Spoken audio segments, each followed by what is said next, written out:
오늘 이제 에베소서 강의 6번째 시간입니다. 마태복음, 에베소서 1장이죠. 에베소서 1장. 오늘 이제 20절부터 시작하도록 하겠습니다. 지난 시간에 제가 이제 말씀드린 대로 하나님께서 우리에게 주신 것들이 참 많이 있는데 그 주신 것에는 어떤 것들이 있는지 이제 그것을 이제 확인하면서 공부를 시작하겠습니다. 하나님께서 그리스도를 믿는 우리에게 참 주신 것들이 많이 있습니다. 근데 그 가운데 이제 몇 가지를 이제 열거하자면 이 성령을 선물로 주셨죠. 그리고 생명에 이르는 이제 회개를 주셨고요. 또 우리에게 화해의 말씀을 또 맡겨 주셨습니다. 그리고 무엇보다도 소중한 우리에게 이 영생을 주셨죠. 우리가 먼저 우리가 살펴볼 구절이 디모데후서 1장 7절을 한번 보게 되면요.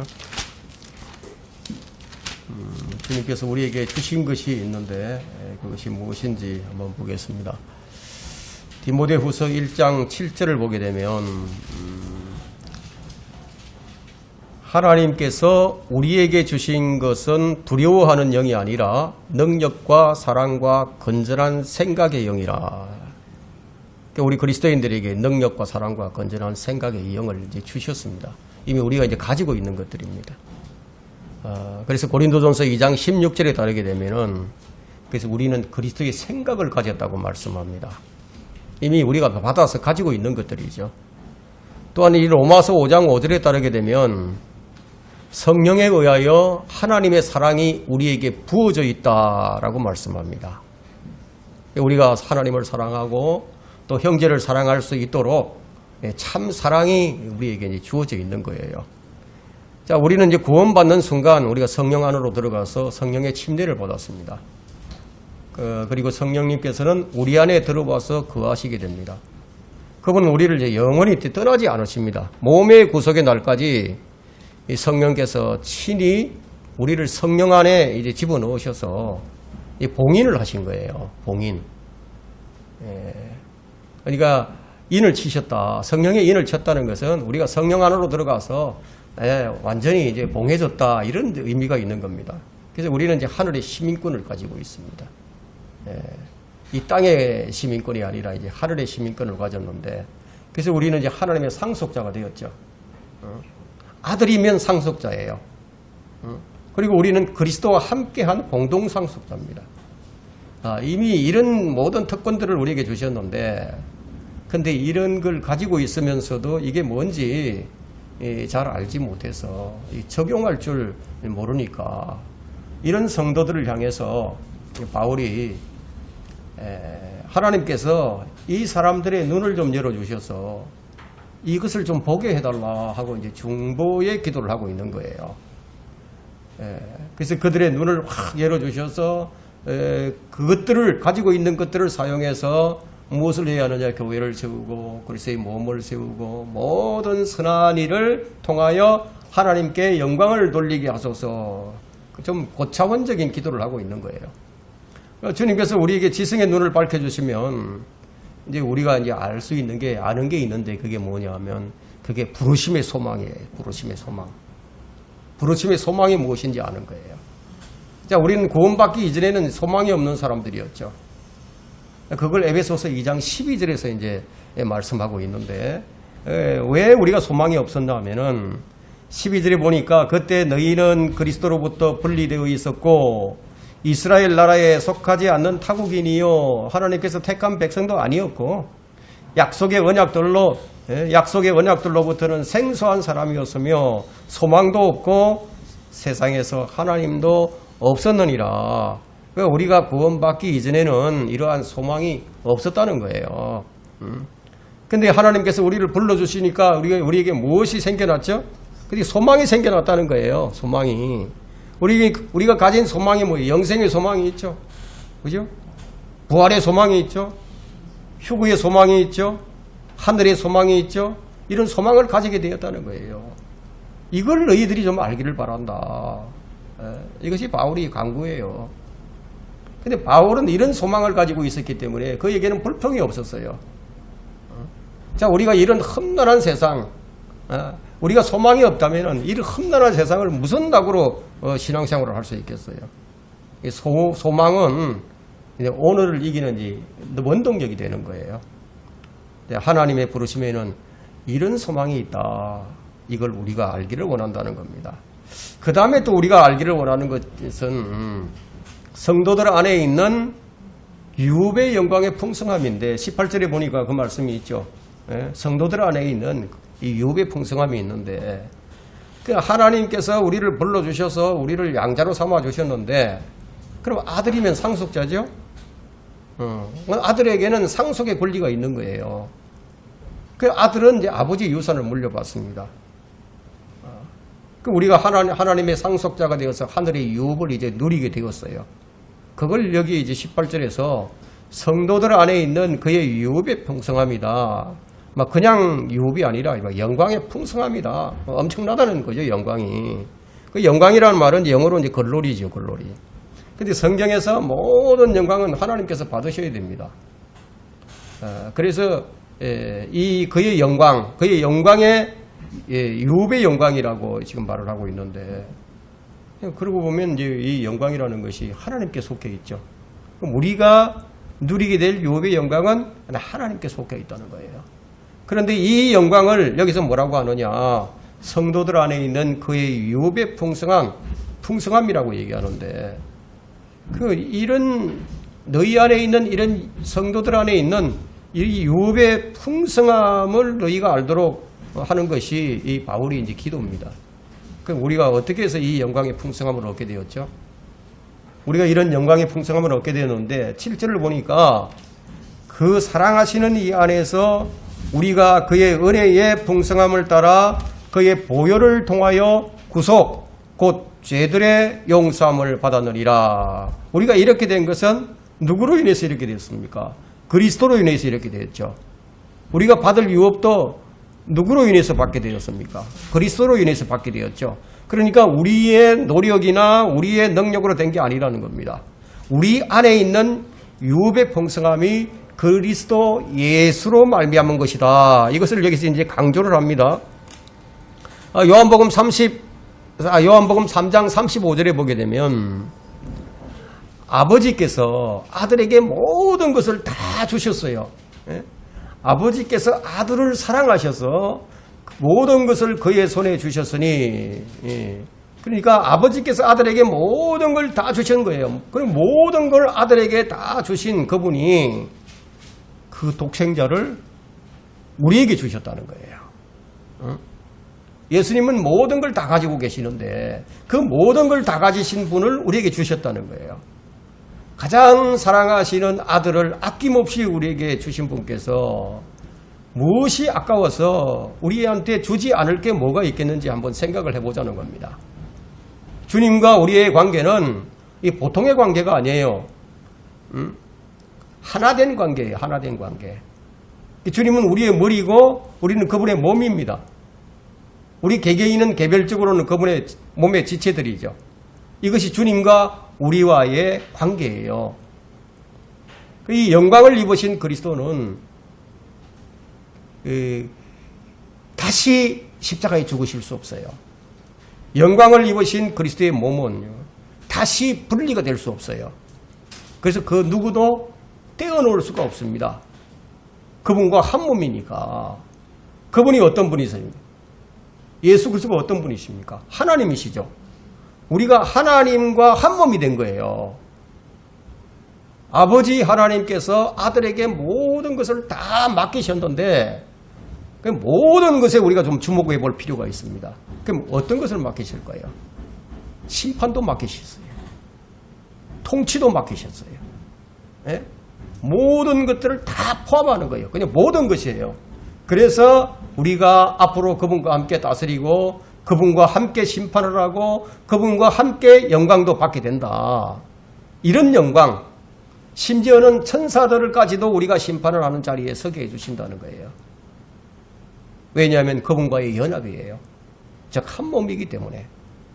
성도들 안에 있는 그의 유업이라고 여기서 그래서 그렇게 얘기하는 겁니다. 이게 그의 유업의 풍성함이 성도들 안에 있다. 이렇게 하시는 것이 어떻게 어떻게 이루어졌느냐? 그것이 바로 하나님의 지극히 강력한 능력의 역사하심에 따라서 이렇게 되었다는 거예요. 여러분 가장 좋은 유업이 무엇입니까? 여러분이 가장 좋은 유업이라고 생각하는 것들이 어떤 것들이 있습니까? 물론 하늘의 처소도 좋죠. 멸류관도 좋아요. 우리가 주 예수 그리스도의 형상을 입는다는 것, 이것이 가장 좋은 것이죠. 지금 우리가 탁월한 본성을 가지고 있는데, 그래서 죄를 짓고 또 허물이 크고 실수도 많이 하지만, 그때는 죄를 안 짓는 하나님의 본성만을 가지게 된다는 거예요. 우리가 탁월한 아담의 본성은 이제 사라지게 된다는 거예요. 이게 가장 좋은 유업이 아닐까요? 우리가 예수님처럼 말을 하고 예수님처럼 생각하고 예수님처럼 행동할 수 있게 된다는 거예요. 자, 이걸 좀 성도들이 알았으면 좋겠다. 그걸 지금 얘기하고 있죠. 그 다음에 우리가 알기를 원하는 것은 바로 우리를 향한 하나님의 그 지극히 위대하신 그 능력, 그걸 좀 알자. 바울이 여기서 이를 얘기를 합니다. 그럼 이런 것을 알지 못하게 되면, 하나님의 그 위대한 능력을 알지 못하게 되면 무엇과 같으냐면 종이 칼을 들고 싸우는 돈키호테와 같은 그런 군사가 된다는 거예요. 싸우는데 힘이 전혀 없어요. 그래서 우리가 하나님께서 주신 것들을 잘 사용해야 하는데 그게 잘 안 된다는 거예요. 사용하라고 주신 것들을 잘 사용할 줄을 몰라요. 여러분, 성령을 왜 주셨습니까? 성령을 힘입지 않으면 돈키호테와 같이 되기 때문에. 그래서 우리에게 성령을 주셨다는 거예요. 우리 같이 이 연약한 존재가 어떻게 강력한 마귀를 대적하겠어요? 조금만 어려움이 닥쳐도, 조금만 유혹이 와도 내 의지가 약해서 이 연약한 존재가 어떻게 마귀의 유혹에 넘어가지 않고 마귀를 대적해서 이 세상의 온갖 종류의 그 유혹을 다 물리치면서 할 수 있겠느냐 얘기예요. 날마다 성령을 대적하는 우리의 옛 본성이 있는데 어떻게 우리의 육신을 우리가 이길 수 있겠어요? 우리에겐 이길 힘이 전혀 없다는 거예요.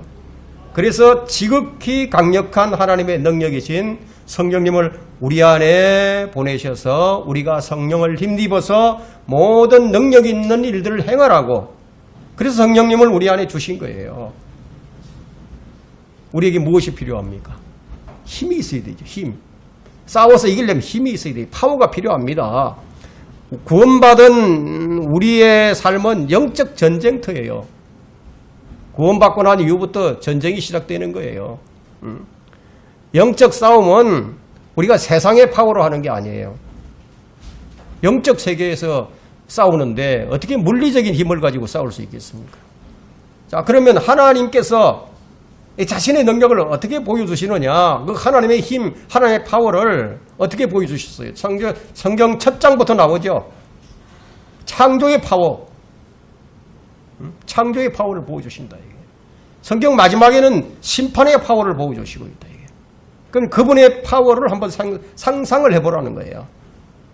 그런데 그러한 권능이, 그 능력이 지금 우리 가운데서 역사를 하고 있다. 그 역사심의 권능이 지극히 크고 위대하다는 거예요. 우리 가운데서 역사하시고, 우리 가운데서 일하시고, 우리 가운데서 운행하시고, 우리 가운데서 치유하시고, 그렇게 역사하시는 분의 능력이 얼마만큼 강렬하냐? 핵폭발하는 것보다도 더 강력하다는 거예요. 그걸 너희가 알고, 그것을 알고서 이제 하나님께 좀 합당하게 행하라. 합당하게 행하라는 거예요. 여러분, 출애굽 때의 그분의 역사를 한번 생각을 해보세요. 출애굽 때 하나님의 능력 어떻게 나타났죠? 홍해를 갈랐죠. 그 물무더기를 그냥 쌓아 올리시는 그분의 능력을 한번 생각을 해보세요. 엄청난 에너지가 있어야 그 일을 하는 거죠. 엄청난 힘이 있어야 된다 이거예요. 이스라엘을 이집트에서 불러내어서 광야를 이게 통과해가는 동안에 그분께서는 그분의 능력을 계속해서 지속적으로 보여주시면서 하나님이 어떤 분이신지 그분의 지극히 그 능력, 위대하신 그 능력을 보여주셨듯이 지금도 우리 가운데서 그분의 능력을 보여주시는데 그 능력이 뭐냐? 그 능력이 뭐냐? 바로 성령의 나타나심이라는 거예요. 성령의 나타나심. 그것을 사도행전 1장 8절에서 확인시켜주고 있죠. 성령께서 너희에게 임하시면 너희가 능력을 받으리니, 능력을 받아야 된다는 거예요. 능력을 받아야 그러면 예루살렘과 온 유대와 사마리아와 땅끝까지 이르러 내게 정인이 되리라. 그리스도의 정인이 되는 것은 성령의 능력을 받아야 된다는 거예요. 성령의 파워가 있어야 된다는 겁니다. 제자들이 성령님이 임하시고 그분의 이제 능력을 이제 받게 되니까 그들이 어떻게 변해버렸죠?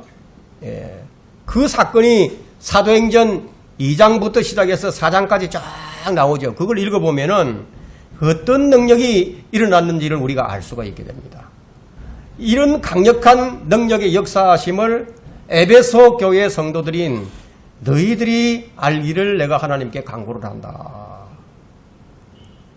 참 위대한 기도죠. 그죠? 우리가 이런 능력을 깨닫고 이런 능력을 사용할 줄 아는 그런 성도들이 되기를 간절히 원한다. 이런 지금 기도를 바울이 여기서 간구를 드리고 있습니다. 이런 하나님의 강력한 능력이 우리 가운데서 역사를 한다는 거예요. 그뿐만 아니라 그 능력을 그리스도 안에서 역사하게 하셔서 그분 예수 그리스도를 어떻게 하셨는지 그걸 지금 이제 여기 20절부터 이제 보여주기 시작하는데요. 예수 그리스도를 어떻게 사셨으며 그리고 그렇게 위대하신 주 예수 그리스도를 이제 누구에게 주셨는지, 누구에게 주셨는지, 그리고 그분의 몸이 된 교회의 그 위치와 위상이 어떠한지를 지금 이제 20절로부터 23절에 쭉 이제 설명을 이제 합니다. 자, 하나님께서 그 능력을 우리에게 보여주셨는데 무엇을 보여주셨느냐? 20절부터 봅니다.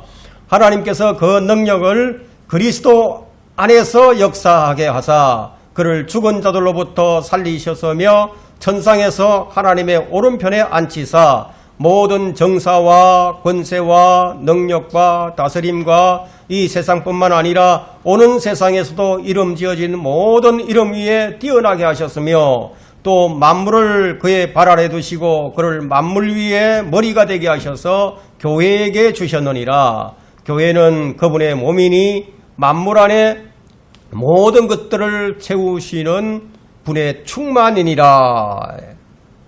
우리에게 무엇을 보여주셨습니까? 첫째, 그리스도 안에서 역사하게 하사 그리스도를 죽은 자들로부터 살리심으로써 부활의 능력이 무엇인지를 우리에게 보여주셨습니다.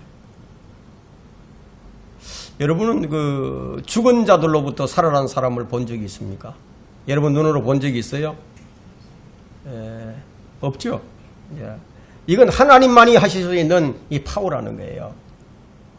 그러니까 누구든지 주 예수 그리스도를 믿으면 하나님께서 주 예수 그리스도를 살리신 것처럼 그 사람도 살려주신다. 이게 부활의 능력이라는 거예요. 하나님의 능력이 이런 것이다. 그러니까 죽은 자들 가운데서 자기 아들을 살리신 사건은 그리스도를 자기 아들이심을 알리는 정표가 되고요.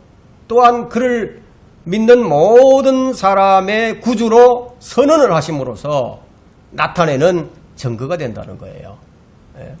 이 부활의 능력이 그런 것이라는 거예요. 그런데 이 파워가 단순히 부활로만 그치지 않는다는 겁니다.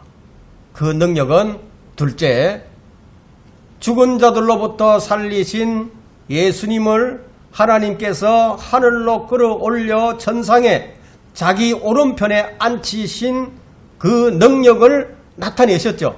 그죠?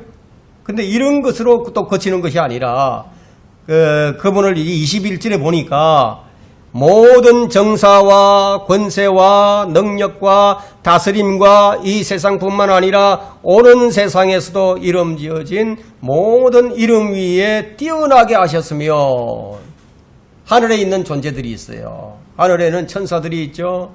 그룹들이 있죠. 스랍들이 있죠. 하늘에 있는 모든 생명체, 그리고 이 세상뿐만 아니라 이 현 세상뿐만 아니라 앞으로 올 세상, 오는 세상, 즉 새 하늘과 새 땅을 창조하신 오는 세상, 새로운 세상에서도 예수님을 모든 이름 위에 가장 뛰어나게 하셨다는 거예요. 이것이 그분의 위대한 능력으로 그렇게 되었다는 겁니다. 만물을 그분의 발 아래 두게 하시고, 이것은 이제 예수님의 그 지금 현재적 위치를 지금 얘기하고 있거든요. 실제로 그분은 부활 성천하셨죠. 그래서 하나님의 오른편에 지금 앉아 계십니다. 이게 예수님의 지금 지리적인 그런 위치예요. 예수님은 인간 육체를 입으시는 데까지 낮아지셨죠. 그리고 다시 하늘로 올라가셔서 높임을 받으셨는데 만물의 머리가 되어 있다는 거예요. 만물을 발 아래 두셨다. 이렇게 높임을 받으셨다는 겁니다. 이렇게 하신 그분의 능력은 지금도 성도들 안에서 역사를 하고 계신다. 이것을 로마서 8장에서 우리가 확인을 할 수 있습니다. 로마서 8장 10절로부터 11절 두 구절을 보겠습니다. 10절. 만일 그리스도께서 너희 안에 계시면 몸은 죄로 인하여 죽은 것이나 성령은 의로 인한 생명이니라. 예수를 죽은 자들로부터 살리신 분의 영이 너희 안에 거하시면 그리스도를 죽은 자들로부터 살리신 분이 너희 안에 거하시는 그분의 영으로 인하여 너희의 죽을 몸도 살리시리라. 자, 부활성천, 예수 그리스도의 부활성천입니다. 부활하신 다음에 성천을 하셨어요. 이것은 무엇을 의미하느냐면요, 이 우주가 얼마나 넓어요. 엄청나게 넓죠. 우주여행을 지금 얘기하는 거예요. 우주여행. 그분의 위치가 바뀐 거예요. 땅에서 하늘 위로. 예수 그리스도를 살리신 분의 능력이 예수 그리스도를 외계로의, 그러니까 우주의 여행을 하게 하셨는데, 이 세상에 대기권이 있어요. 그리고 전리청이 있고 그 일탈권을 다 벗어나서 태양계를 통과하죠. 그리고 S자 모양의 이 성운을 지나고 은하수와 성운과 성단을 통과해서 북쪽에 있는 북극성 있죠? 그 빈 공간을 지나서 알파 드라코니스 위쪽으로 그분을 끌어올리셨다는 거예요. 주 예수 그리스도를 현재의 위치로 옮기신 그 능력은 질그릇인 우리 안에도 지금 계신다. 이것을 말씀하는 거예요. 결론은 분명합니다. 만일 그리스도께서 그것을 하셨다면 우리도 그것을 할 수 있다는 거예요. 이것은 피할 수 없는 결론이에요. 이것이 하나님의 목적하심입니다. 바울의 기도 내용은 하나님의 자녀들이 이 진리를 보고 그것을 붙잡고 하나님의 성품과 그 행동이 나타나도록 주장하는 거예요. 실천하는 삶을 살아라. 이걸 지금 강조하기 위해서 하는 거예요. 모든 그리스도인은 초당 정확하지는 않지만 10만 광년 이상의 속도로 여행을 할 수 있는 능력이 주어진 우주인이라는 겁니다. 눈 깜짝할 순간에 올라가니까 그 광대한 그 광활한 그 우주를 통과한다는 거예요. 본문은 단순히 영적인 영역에서 예수 그리스도의 주권과 왕되심을 다루는 그거 이상이에요. 우주 여행이라는 실제적인 그 영역에서의 그 위대한 그 능력도 함께 다루는 겁니다. 에베소서 3장 18절에서 다시 한번 이제 이 부분을 이제 다루게 될 것인데요. 자, 이제 예수 그리스도는 모든 것 위에 계십니다. 모든 것. 여기서 위라고 하면 영적인 머리 되시면 물론이고 실제적인, 물리적인, 지리적인 위치의 의미로서도 사용된다는 겁니다. 여러분 이제 에스겔 28장 14절을 보게 되면 하나님의 에덴 동산이 있어요. 하나님의 에덴. 이 지상의 에덴 동산을 얘기하는 것이 아니고 그분의 에덴 동산이 있습니다. 그분은 지리적으로는 하나님께서 이제 우주를 이 장막을 치듯이 이제 이렇게 우주를 세우셨는데 이 우주가 지금 어떤 형태로 되어 있느냐 하면 이 피라미드 형태로 되어 있습니다. 그래서 이 성경에서 그분이 만물의 머리가 되신다 이런 말씀이 있고 귀중한 모퉁이 돌이 되신다. 모퉁이의 머릿돌이 된다는 이런 표현을 지금 쓰고 있죠. 그 피라밋은 제일 중심 위에 잡아주는 이 캡스톤이라는 게 있습니다. 그거 있고 각 네 기퉁이에 모퉁이 돌이 이렇게 있죠. 근데 뭔가 이렇게 잡아주는 것이 이렇게 이게 없다면은요, 어떻게 되겠습니까? 무너질 수 있죠. 근데 이게 위에 딱 잡아주는 게 돼. 잡아주는 모퉁이 돌이 있다. 그러면 안 무너진다, 이게. 지리적으로 그분은 실제로 만물을 지금 발 아래 두고 계신다는 거예요. 그분이 지금 만물을 밟고 서 있다는 거예요. 우주 제일 꼭대기에 지금 그분이 계시니까 이 땅은 그분의 발판일 뿐이라는 거예요. 그 마태복음 5장 35절의 말씀처럼 자, 여러분 방향면에서도요. 방향도 북쪽이 위에요. 동서남북이 있는데 위쪽은 북쪽이에요. 북쪽 끝에 하나님의 시온산이 있습니다. 그분은 실제로 우주의 만물 위에 계시는 거예요. 이 구절을 갖다가 그냥 영적으로만 이렇게 해석하는 것이 아니에요. 영적으로도 지리적으로도 물리적으로도 그분은 만물 위에 계신다는 거예요. 권세와 권위와 관련해서도 만물 위에 머리가 되신다는 거예요. 사탄도 있고 마귀들도 있고 천사들도 있고 서랍들도 있죠. 천사장들도 있다. 그런 모든 자들이 그분께 다 복종을 한다는 거예요. 보좌들이나 다스림, 정사, 권세, 민족들, 사람들, 짐승들, 식물들, 바다들, 산들, 별들, 은하수, 행성들, 원자, 양성자, 중성자, 전자, 그분의 그 전자도 그분의 직접적인 뜻과 허용하시는 그 의지로 지금 존재하고 지금 유지된다는 겁니다. 그분의 능력으로, 그분의 말씀의 능력으로 지금 붙들고 계시는 거예요. 예수 그리스도께서는 교회 시대와 대환란 그리고 천년왕국 아니 영원토록 모든 이름 위에 높임을 받으실 거예요.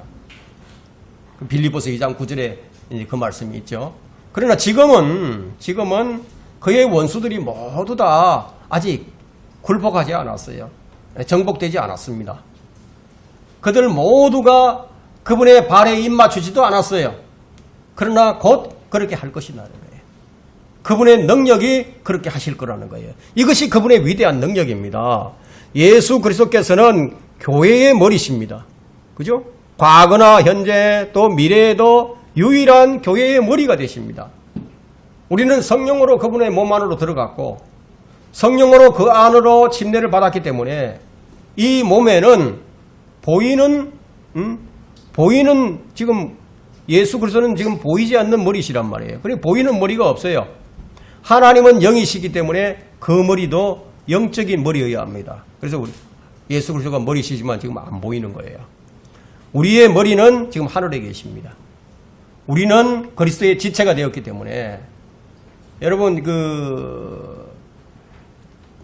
어른들이 장성한 어른이 이제 접시물에 빠져 죽을 수가 없듯이 우리는 결코 멸망에 빠지지 않는다는 거예요. 근데 이렇게 하신 분이 이렇게 모든 것을 이렇게 하신 분이 이 모든 것들을 누구에게 주셨다? 교회에 주셨다는 거예요. 교회에게. 그 22절을 보세요. 또 만물을 그의 발 아래 두시고 그를 만물의 머리가 되게 하셔서 교회에게 주셨느니라. 예수 그리스도를 교회에게 주셨으면 모든 것을 다 가지신 분이 우리에게 주신 것이다. 이것이 바로 교회의 위상입니다. 지금은 비록 우리가 초라해 보이죠. 그러나 영적으로는 결코 그렇지가 않습니다. 이제 곧 주님이 오시면은 우리는 실제로 지리적으로나 영적으로나 그렇게 될 것이라는 거예요. 이렇게 대단원의 막을 내리시면서 그것을 지금 23절에 보니까 교회에게 주셨느니라 이렇게 말씀하셨죠. 교회는 그의 몸이니 여기서 교회의 정의를 지금 내리고 있습니다. 교회는 그의 몸이니 만물 안에 있는 모든 것들을 채우시는 분의 충만이니라 이렇게 정의를 내리는데 여러분 교회는 그의 몸이에요. 교회는 그의 몸이지 정치적인 집단이거나 사회개혁단체이거나 친교 모임이거나 사교 클럽이거나 은행이거나 상점이거나 오락장이거나 시위 장소가 되거나 강연 장소가 아니라는 거예요. 교회는 결코 어떤 이익을 취하는 집단이 아닙니다. 교회는 어떤 교파에 소속된 지역교회를 지금 얘기하는 게 아니에요. 교회를 그런 것들로 만들지 말라는 겁니다. 로마 카톨릭은 교회가 아닌 것은 두말할 필요가 없어요. 로마 카톨릭은 교회가 아니에요. 자기들은 교회라고 하지만 하나님께서 인정하지 않는 교회는 교회가 아니죠. 교회는 예수 그리스도의 몸으로서 이제 전 우주를 통하여 뻗어나가게 됩니다. 주님과 한 몸, 한 유기체, 그분과 함께 죽고 함께 사는 영원히 사는 이것을 확정해주는 구절이 에베소서 3장 21절입니다. 제가 가장 좋아하는 구절인데요. 그리스도 예수를 통하여 교회 안에서 그분께 영광이 모든 시대들 곧 끝없는 세상에 걸쳐 있을지어다. 자, 이 말씀은 이 세상뿐만이 아니라 오는 세상에서도 만물을 예수 그리스도를 통하여 그분의 몸인 교회 안에서 영광을 받으신다는 거예요. 그 영광을 받으시는 장소가 교회라는 거예요. 세상은 끝없이 펼쳐집니다. 여기 끝없는 세상이라고 말하고 있죠. 끝없는 세상이란 영원 세계를 얘기하는 거예요. 영원 세계로 들어가게 되면 하나님께서 새 창조를 하시죠. 새 하늘과 새 땅, 새 예루살렘, 그분의 영광이 교회 안에서 지속될 것이라는 겁니다. 히브리서 1장 12절에는요. 주의 연대는 끝이 없을 것이라고 말씀하고 있습니다. 주의 연대는 끝이 없다. 그리고 이사야 9장 7절에도요. 그분의 정부와 화평의 정감이 다윗의 보좌와 그의 왕국 위에 바르게 세워지고 지금부터 영원까지 공의와 정의로 그것을 세우시는데 끝이 없으리라. 만군의 주의 열성이 이것을 실행하시리라. 하나님께서 직접 실행하실 것이다. 그분의 정부가 증가한다는 거예요. 사람 수가 많아지면 다스리는 그 정부의 관원들도 많아져야 되겠죠. 그죠? 화평의 정감이 영원토록 지속이 된다는 거예요. 정리하면은 예수님의 영적인 몸은 교회예요. 그분의 육체적인 몸은 지극히 높으신 분의 오른편에 지금 앉아 계십니다. 그분의 영적인 몸인 이 교회는 만물 안에 있는 모든 것을 채우시는 그분의 충만입니다. 우주를 채우시는 분은 그의 몸인 교회 안에서 살아서 역사를 하시며 그분은 몸의 형태로 거하시는 신격의 충만함이라는 겁니다. 그러니까 바울이 지금 너희가 바로 그런 교회다.